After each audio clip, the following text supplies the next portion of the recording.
ನಮ್ಮೊಂದಿಗೆ ವೇದಿಕೆ ಮೇಲೆ ಆಸೀನರಾಗಿರ್ತಕ್ಕಂಥ ನಮ್ಮೆಲ್ಲರ ನೆಚ್ಚಿನ ಮಾರ್ಗದರ್ಶಕರು ಆಗಿರ್ತಕ್ಕಂಥ ಮಾನ್ಯ ಪ್ರಧಾನ ಕಾರ್ಯದರ್ಶಿಗಳೇ ಮತ್ತು ಇವತ್ತಿನ ಈ ಕಾರ್ಯಕ್ರಮದಲ್ಲಿ ನಮ್ಮೊಂದಿಗೆ ಹಾಜರಾಗಿರ್ತಕ್ಕಂಥ ನಮ್ಮ ಮಂಡಳಿಯ ಅಧ್ಯಕ್ಷರಾದಂಥ ಪ್ರಕಾಶ್ ನಿಟ್ಟಾಳಿ ಸಾಹೇಬ್ರೆ ಮತ್ತು ಈ ಭಾಗದ ಬೆಳಗಾಂ ವಿಭಾಗದ ACPIಗಳಾಗಿರ್ತಕ್ಕಂಥ ಈಶ್ವರ್ ಸರ್ ಅವರೇ, ನಮ್ಮ ಸೆಕೆಂಡರಿ ಡೈರೆಕ್ಟರ್ ಆಗಿರ್ತಕ್ಕಂಥ ಕರಿಶಣ್ಣನವರೇ ಮತ್ತು ವಿಶೇಷವಾಗಿ ಈ ಒಂದು ಕಾರ್ಯಕ್ರಮಕ್ಕೆ ಆಗಮಿಸಿರ್ತಕ್ಕಂಥ ಎಲ್ಲ ನನ್ನ ಆತ್ಮೀಯ ಶಿಕ್ಷಕರೇ, ಸಂಪನ್ಮೂಲ ವ್ಯಕ್ತಿಗಳೇ ಹಾಗೂ ಅಧಿಕಾರಿ ಮಿತ್ರರೇ. ಬಹುತೇಕ ನಾನು ಏನೇನು ಹೇಳಬೇಕು ಅನ್ಕೊಂಡಿದ್ನೋ ಎಲ್ಲವೂ ಸಹ ನಮ್ಮ ಪ್ರಧಾನ ಕಾರ್ಯದರ್ಶಿಗಳೇ ಹೇಳಿದ್ದಾರೆ. ನಾವು ಈ ಕಾರ್ಯಕ್ರಮವನ್ನು ಕಳೆದ 1 ತಿಂಗಳಿಂದ ರಾಜ್ಯದಾದ್ಯಂತ ಮಾಡ್ಕೊಂಡು ಬರ್ತಾ ಇದ್ದೀವಿ.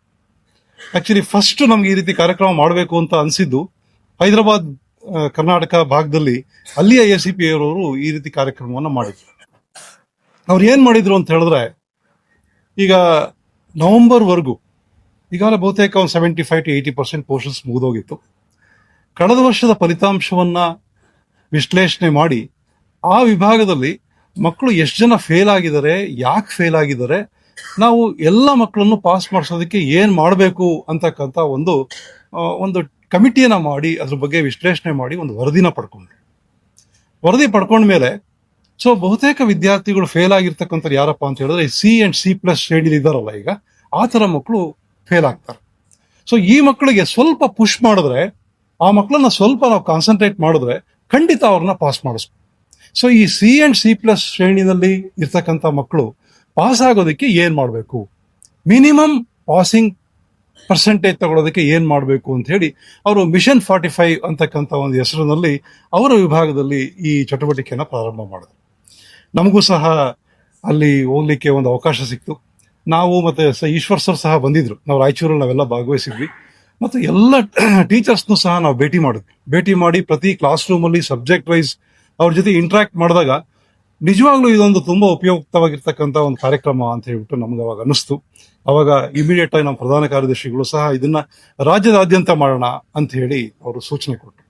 ಸೊ ಹಾಗಾಗಿ ನಾವು DSCRT ವತಿಯಿಂದ ಏನು ಗುಲ್ಬರ್ಗಾ ವಿಭಾಗದಲ್ಲಿ ಮಾಡ್ಕೊಂಡಿರೋ ಮೆಟೀರಿಯಲ್ ಅದೆಲ್ಲವನ್ನೂ ಸಹ ತರಿಸ್ಕೊಂಡು ಅದಕ್ಕೆ ಇನ್ನೂ ಸ್ವಲ್ಪ ರಿಫೈನ್ ಮಾಡಿ ಅದನ್ನ ಎಲ್ಲ ಜಿಲ್ಲೆಗಳಿಗೂ ಸಹ ಹಂಚ್ಬಿಟ್ಟು ಈಗ ಡಿವಿಷನ್ ವೈಸ್ ಈ ಕಾರ್ಯಾಗಾರಗಳನ್ನ ಮಾಡ್ಕೊಂಡು ಬರ್ತಾ ಇದೀವಿ.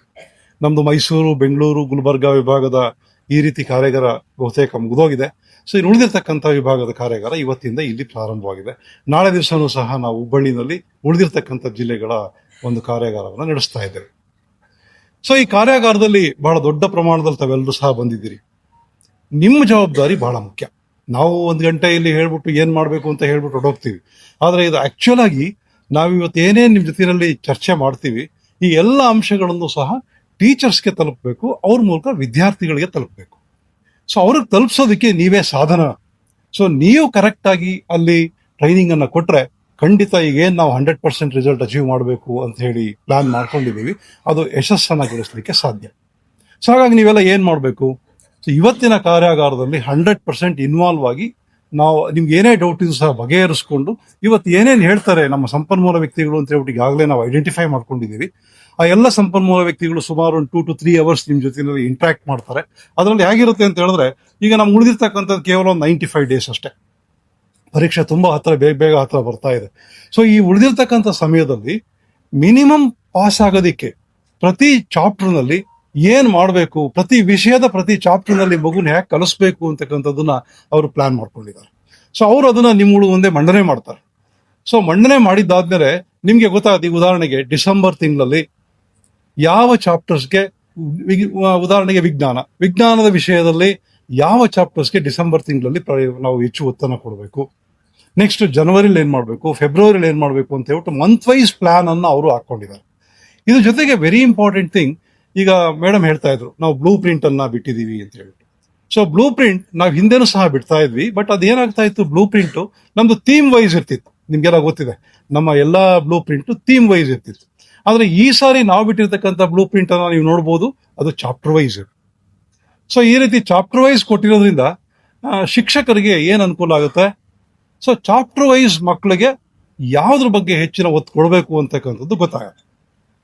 ಸೊ ಇದರಿಂದ ನೀವು ಪ್ಲಾನ್ ಮಾಡೋಕೆ ತುಂಬಾ ಅನುಕೂಲ ಆಗುತ್ತೆ. ಈ ವಿದ್ಯಾರ್ಥಿಗಳಿಗೆ ಈ ಚಾಪ್ಟರ್ ನಲ್ಲಿ ಏನ್ ಕಲಿಸ್ಬೇಕು, ಕನಿಷ್ಠ ಪಾಸ್ ಆಗೋದಕ್ಕೆ ಏನ್ ಕಲಿಸ್ಬೇಕು ಅಂತಕ್ಕಂಥ ಕಲಿಕಾಂಶಗಳನ್ನ ನೀವು ಗುರ್ತಾಕೊಳ್ಳೋದಕ್ಕೂ ಸಹ ತುಂಬಾ ಅನುಕೂಲ ಆಗುತ್ತೆ. ಸೊ ಅದನ್ನ ಈಗಾಗಲೇ ನಿಮ್ಮ ಸಂಪನ್ಮೂಲ ವ್ಯಕ್ತಿಗಳು ಮಾಡಿಬಿಟ್ಟಿದ್ದಾರೆ. ಪ್ರತಿ ವಿಷಯದಲ್ಲಿ, ಪ್ರತಿ ಚಾಪ್ಟರ್ನಲ್ಲಿ ಬ್ಲೂ ಪ್ರಿಂಟ್ ಪ್ರಕಾರ ಮಿನಿಮಮ್ ಪಾಸ್ ಆಗೋದಕ್ಕೆ ಏನೆಲ್ಲ ಕಲಿಕಾಂಶಗಳನ್ನ ಕಲಿಸ್ಬೇಕು ಅಂತಕ್ಕಂಥದ್ದನ್ನ ನಿಮ್ಮ ಸಂಪನ್ಮೂಲ ವ್ಯಕ್ತಿಗಳು ಇವತ್ತು ಪ್ಲಾನ್ ಮಾಡಿ ಇಟ್ಕೊಂಡಿದ್ದಾರೆ. They are waiting. ಸೊ ನೀವು ಬಂದು ನೀವು ಕ್ಲಾಸ್ ವೈಸ್ ಕೂತ್ಕೊಂಡಿದ ತಕ್ಷಣ ಇಮಿಡಿಯೇಟ್ ಆಗಿ ನಿಮ್ಗೆ ಅವರು ಪ್ರೆಸೆಂಟ್ ಮಾಡ್ತಾರೆ. ಸೊ ಅವಾಗ ನಿಮ್ಗೆ ನಿಮ್ಮ ವಿಷಯದಲ್ಲಿ ಯಾವ ವಿಷಯಕ್ಕೆ, ಯಾವ ಕಲಿಕಾಂಶಕ್ಕೆ ಒತ್ತು ಕೊಡಬೇಕು ಇನ್ನು ಉಳಿದಿರ್ತಕ್ಕಂಥ ಟೈಮ್ನಲ್ಲಿ ಅಂತಕ್ಕಂಥದ್ದು ಗೊತ್ತಾಗತ್ತೆ. ಅದನ್ನ ನೀವು ಟೀಚರ್ಸ್ಗೆ ಟ್ರಾನ್ಸ್ಫರ್ ಮಾಡಿ. ಸೊ ನೀವು ಇಮಿಡಿಯೇಟ್ ಆಗಿ ನಿಮ್ಮ ತಾಲ್ಲೂಕು ಹೋದಾಗ ಅದಕ್ಕೂ ಸಹ ಟೈಮ್ ಟೇಬಲ್ ಅನ್ನ ಕೊಡ್ತಾರೆ ನಿಮ್ಮ ACP ಅವರು. ಸೊ ಆವತ್ತಿನ ದಿವಸ ಆ ಸಬ್ಜೆಕ್ಟ್ ಟೀಚರ್ಸ್ ಅನ್ನ ಇಬ್ಬಿಬ್ರು ಬಂದಿದ್ದೀರಿ ನೀವು. ಸೊ ನೀವಿಬ್ರು ಸೇರ್ಕೊಂಡು ನಿಮ್ಮ ತಾಲೂಕಿನಲ್ಲಿ ಇರ್ತಕ್ಕಂಥ ವಿಷಯವಾರು ಶಿಕ್ಷಕರಿಗೆ ಈ ತರಬೇತಿಯನ್ನ ಕೊಡಬೇಕು. ಈ ತರಬೇತಿ ಕೊಟ್ಟಾಗ ಇಲ್ಲಿ ವೆರಿ ಇಂಪಾರ್ಟೆಂಟ್ ಥಿಂಗ್ ಮೇಡಮ್ ಹೇಳ್ತಾ ಇದ್ರು, ಈ ಸಾರಿ ವೆಬ್ಸೈಟ್, ನಮ್ಮ ಮಂಡಳಿ ವೆಬ್ಸೈಟ್ ಅನ್ನ ಬಹುತೇಕ ನೀವೆಲ್ಲರೂ ನೋಡಿದ್ದೀರಿ.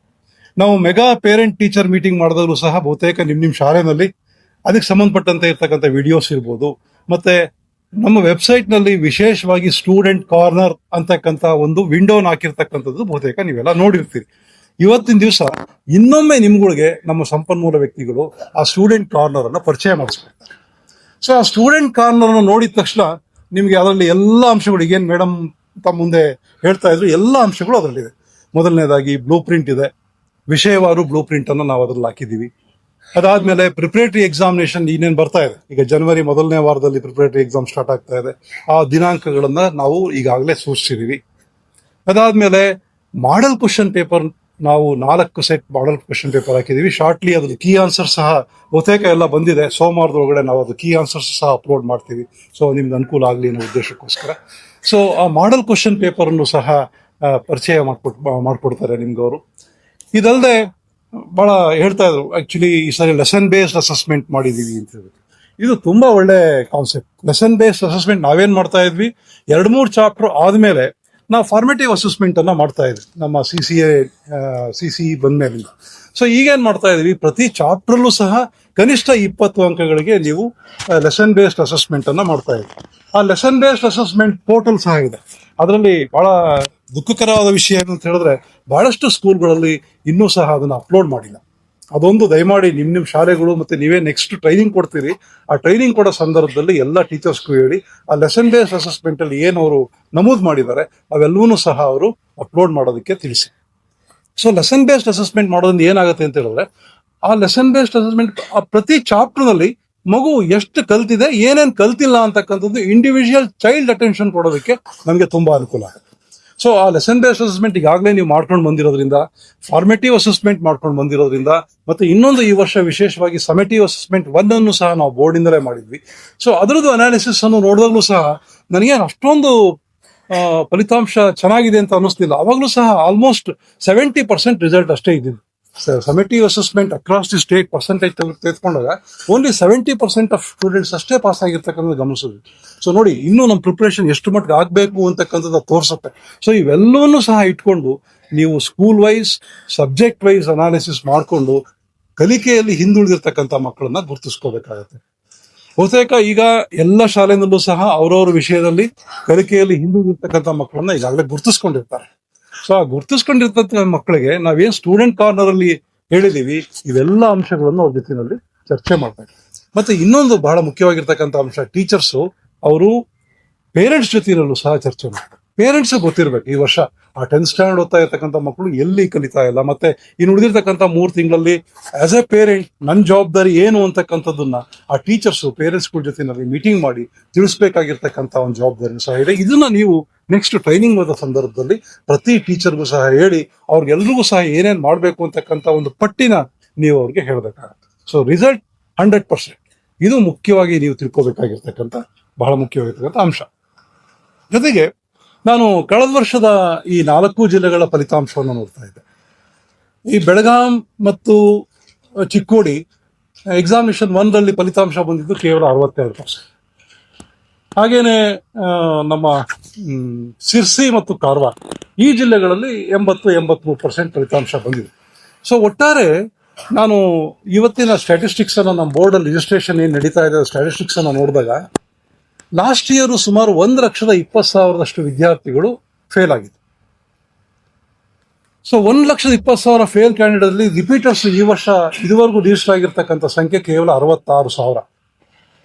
ಇನ್ನು 54,000 ಮಕ್ಕಳು ಎಲ್ಲೋದ್ರು? This very important thing.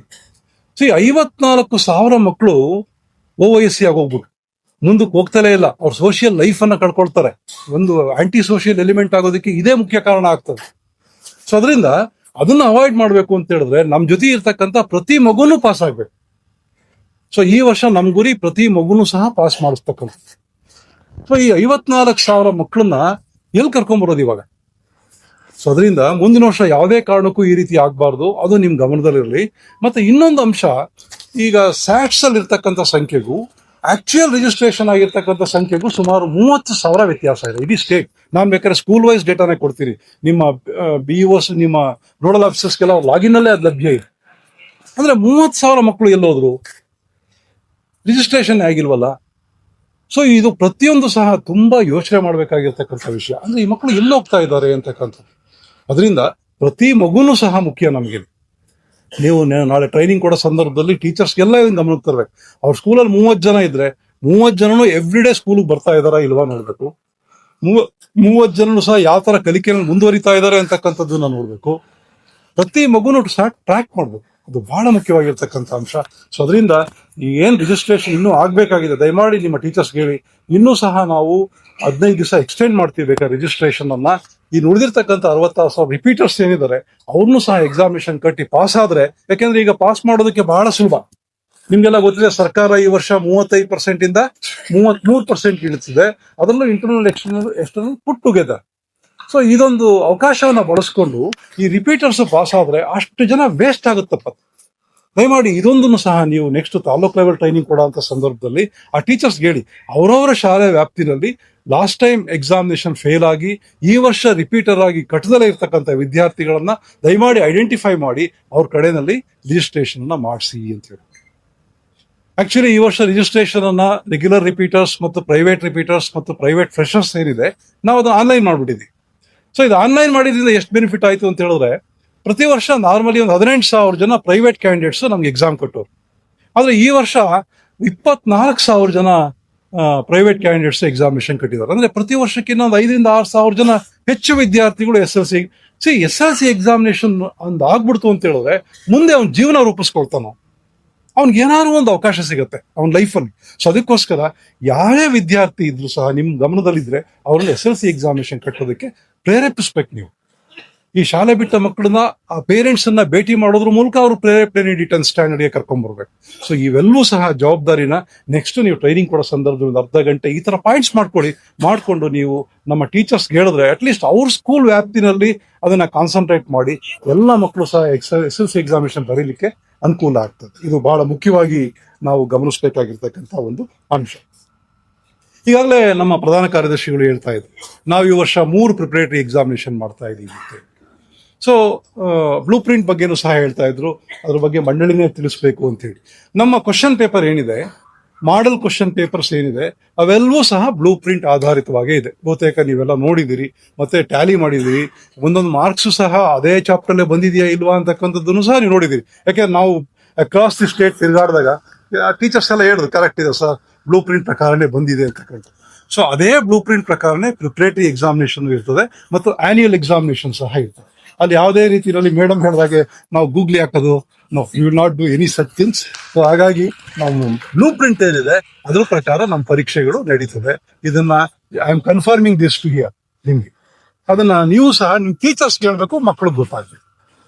So ದಯಮಾಡಿ ಈ ಅಂಶನ ನೀವು ಗಮನಿಸ್ಬೇಕು ಅಂತ ಹೇಳ್ಬಿಟ್ಟು ಈ ಸಂದರ್ಭದಲ್ಲಿ ನಾನು ಹೇಳಲಿಕ್ಕೆ ಇಷ್ಟಪಡ್ತೇನೆ.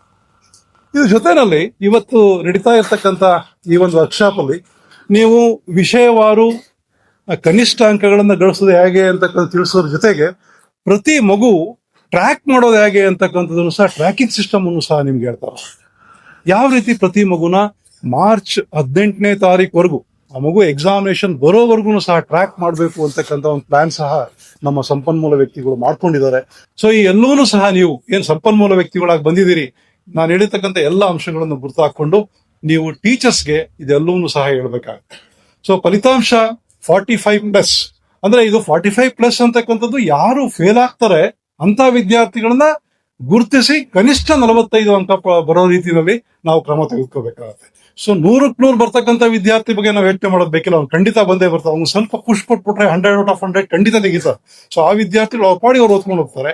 ಬಟ್ ನಮ್ಮ ಮೂಲ ಇವತ್ತಿನ ಕಾರ್ಯಾಗಾರದ ಮುಖ್ಯ ಉದ್ದೇಶ ಯಾರು ಕನಿಷ್ಠ 45 ತೆಗಿಯಕ್ಕಾಗೋದಿಲ್ಲ, ಸೊ ಅಂತಹ ವಿದ್ಯಾರ್ಥಿಗಳನ್ನ ನಾವು ಕಾನ್ಸಂಟ್ರೇಟ್ ಮಾಡಿ ಈ ಕಾರ್ಯಕ್ರಮವನ್ನ ಮಾಡ್ತಾ ಇದೀವಿ. ಸೊ ಸಾಕಷ್ಟು ಅಂಶಗಳ ಬಗ್ಗೆ ಚರ್ಚೆ ಮಾಡ್ತಾ ಇದೀವಿ. ಸೊ ಈಗ ನೆಕ್ಸ್ಟ್ 3 ತಿಂಗಳು ಉಳಿದಿರೋ ಸಂದರ್ಭದಲ್ಲಿ ವಿದ್ಯಾರ್ಥಿಗಳ ಹಾಜರಾತಿ ತುಂಬಾ ಮುಖ್ಯ. ಯಾಕೆಂತ ಹೇಳಿದ್ರೆ ವೆರಿ ಕ್ರೂಷಿಯಲ್ ಪೀರಿಯಡ್. ನಮ್ಮ ಮುಂದೆ ಇರ್ತಕ್ಕಂಥ 95 ಡೇಸ್ ಏನು ಇದೆ, ಆ 95 ಡೇಸ್ ಅಲ್ಲಿ ಎಲ್ಲ ವಿದ್ಯಾರ್ಥಿಗಳು ಪ್ರತಿ ದಿವಸ ಶಾಲೆಗೆ ಬರೋ ರೀತಿಯಲ್ಲಿ ನೋಡ್ಕೋಬೇಕು. ಸೊ ಅದಕ್ಕೆ ಸಂಬಂಧಪಟ್ಟಂತೆ ಪೇರೆಂಟ್ಸ್ಗೂ ಸಹ ನಾವು ಎಜುಕೇಟ್ ಮಾಡ್ಬೇಕು. ಯಾಕಂದ್ರೆ ಹಳ್ಳಿಗಳಲ್ಲಿ ಕೆಲವು ಸಾರಿ ವಿದ್ಯಾರ್ಥಿಗಳನ್ನ ಬೇರೆ ಬೇರೆ ಕೆಲಸ ಕಾರ್ಯಗಳಿಗೆ ತೊಡಗಿಸಿ ಅವ್ರು ಬರ್ದಲೇ ಇರ್ತಕ್ಕಂಥ ಅವಕಾಶಗಳು ಜಾಸ್ತಿ ಇರ್ತವೆ. ಸೊ ಹಾಗಾಗಿ ನೆಕ್ಸ್ಟ್ 3 ಮಂತ್ಸ್ ಏನಿದೆ ಆ ಸಂದರ್ಭದಲ್ಲಿ ಎಲ್ಲ ವಿದ್ಯಾರ್ಥಿಗಳು ಸಹ ಶಾಲೆಗೆ ಬರೋ ರೀತಿಯಲ್ಲಿ ಅವರನ್ನ ನೀವು ಪ್ರೇರೇಪಿಸಬೇಕು. ಮತ್ತೆ ಟೀಚರ್ಸ್ ಹೇಳ್ಬೇಕು. ಸಪೋಸ್ ಆ ರೀತಿ ಏನಾದ್ರು ಮಕ್ಕಳು ಬರ್ಲಿಲ್ಲ ಅಂತ ಹೇಳಿದ್ರೆ ಮ್ಯಾಕ್ಸಿಮಮ್ 3 ಡೇಸ್ಗಿಂತ ಹೆಚ್ಚು ಬರ್ಲಿಲ್ಲ ಅಂದ್ರೆ ತಕ್ಷಣ ಆ ಮನೆಗೆ ಹೋಗಿ ಆ ಪೇರೆಂಟ್ ನ ಭೇಟಿ ಮಾಡಿ ಆ ಮಗು ಶಾಲೆಗೆ ಬರೋದಕ್ಕೆ ನೀವು ಅವ್ರಿಗೆ ತಿಳಿಸ್ಬೇಕು. ಸೊ ಆ ನಿಟ್ಟಿನಲ್ಲಿ ಟೀಚರ್ಸ್ ಪಾತ್ರ ಇಲ್ಲಿ ಬಹಳ ಮುಖ್ಯ ಅಂತ ಹೇಳ್ಬಿಟ್ಟು ಈ ಸಂದರ್ಭದಲ್ಲಿ ನಾನು ಹೇಳಲಿಕ್ಕೆ ಇಷ್ಟಪಡ್ತೇನೆ. ಮತ್ತೆ ಈ ವರ್ಷ ನಮ್ಮ ಗವರ್ಮೆಂಟ್ ಶಾಲೆಗಳಲ್ಲಿ ಪ್ರತಿ ವರ್ಷ ನೋಂದಣಿ ಆಗೋದಕ್ಕಿಂತ ಸುಮಾರು 5-6 ಸಾವಿರ ವಿದ್ಯಾರ್ಥಿಗಳು ಹೆಚ್ಚಿಗೆ ನೋಂದಣಿಯಾಗಿದೆ. ಬಹಳ ಮುಖ್ಯ ಇದು. ನಮ್ಮ ಸರ್ಕಾರಿ ಶಾಲೆಯಲ್ಲಿ ಹೆಚ್ಚು ಮಕ್ಕಳು ಓದಬೇಕು ಮತ್ತು ಅವರು ಹೆಚ್ಚು ಗರಿಷ್ಠ ಪ್ರಮಾಣದಲ್ಲಿ ಪಾಸ್ ಆಗಬೇಕು. ಸೊ ಈ ನಿಟ್ಟಿನಲ್ಲಿ ನಮ್ಮಲ್ಲಿ ಏನ್ ರಿಜಿಸ್ಟ್ರೇಷನ್ ಮಾಡ್ಕೊಂಡಿದ್ದಾರೆ 10th ಸ್ಟ್ಯಾಂಡರ್ಡ್ ಅಲ್ಲಿ ಅವೆಲ್ಲರೂ ಸಹ ಪಾಸ್ ಆಗೋ ರೀತಿಯಲ್ಲಿ ನೀವು ಕ್ರಮ ತೆಗೆದುಕೋಬೇಕಾಗಿರ್ತಕ್ಕಂಥದ್ದು ಬಹಳ ಮುಖ್ಯ ಅಂತಕ್ಕಂಥದ್ದನ್ನ ಹೇಳಲಿಕ್ಕೆ ಇಷ್ಟಪಡ್ತೇನೆ. ಹಾಗೆ ಇಷ್ಟೆಲ್ಲ ಕಾರ್ಯಕ್ರಮಗಳು ಶಾಲೆಯಲ್ಲಿ ನಡೀತಾ ಇದ್ರೆ ಇದರ ಅನುಪಾಲನೆ ಮಾಡ್ತಕ್ಕಂಥದ್ದು ಬಹಳ ಮುಖ್ಯ. ಇಲ್ಲಿ ನಮ್ಮ ಡಯಟ್ ಸಿಟಿಗಳ ಪಾತ್ರ ತುಂಬಾ ಇಂಪಾರ್ಟೆಂಟ್. ಯಾಕೆಂದ್ರೆ ಡಯಟ್ ಮತ್ತು ಸಿಟಿಯಲ್ಲಿ ಇರ್ತಕ್ಕಂಥ ಎಲ್ಲ ಉಪನ್ಯಾಸಕರು, ಹಿರಿಯ ಉಪನ್ಯಾಸಕರು, ಮತ್ತೆ DYPCಗಳು, APCಗಳು, EOಗಳು, BEOಗಳು, ECOಗಳು ನೀವೆಲ್ಲರೂ ಸಹ ಶಾಲೆಗಳನ್ನ ದತ್ತು ತೆಗೆದುಕೊಂಡು ಕನಿಷ್ಠ ಒಂದು 5-6 ಶಾಲೆ ಬರುತ್ತಷ್ಟೇ ನಿಮ್ಗೆ, ಪ್ರತಿಯೊಬ್ಬರಿಗೂ ಲೆಕ್ಕ ಹಾಕೊಂಡ್ರೆ ಅಷ್ಟೂ ಶಾಲೆಗಳನ್ನ ತಗೊಂಡು ನೀವು ಕನಿಷ್ಠ ವಾರಕ್ಕೆ 2 ಸಾರಿ ಆ ಶಾಲೆಗೆ ಭೇಟಿ ಕೊಟ್ಟು ಇಲ್ಲಿ ಏನ್ ನಾವು ಇವತ್ತು ಚರ್ಚೆ ಮಾಡಿದೀವಿ ಈ ಎಲ್ಲ ಅಂಶಗಳು ಶಾಲೆನ ಅನುಷ್ಠಾನ ಆಗ್ತಾ ಇದೆಯಾ ಇಲ್ವಾ ಅಂತಕ್ಕಂಥದ್ದನ್ನ ಪರಿಶೀಲನೆ ಮಾಡೋದು ಬಹಳ ಮುಖ್ಯ.